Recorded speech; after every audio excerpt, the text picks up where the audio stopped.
Ugyanis eldöntöttem, hogy rendőr leszek.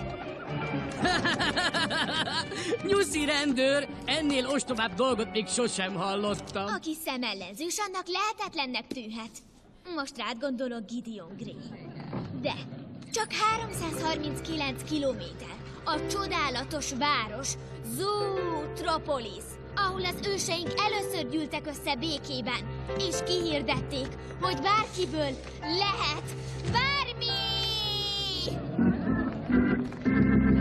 Köszönjük és jó ét!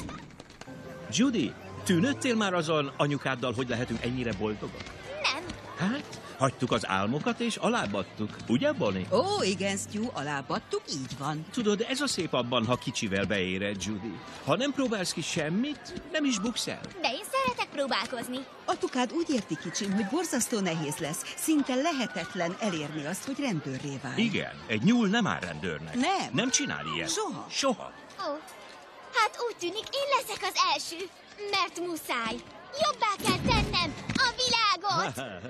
Vagy figyelj csak, ha tényleg jobbá akarod tenni a világot, a legjobb módszer, ha répagazdának állsz. Igen, az apád, én, és persze mind a 275 nyúltestvéred, mi is megváltjuk a világot. Igen. Répáról répára. Ahogy mondod, a répatermesztés nemes hivatás. Elszórni a magvakat a földbe.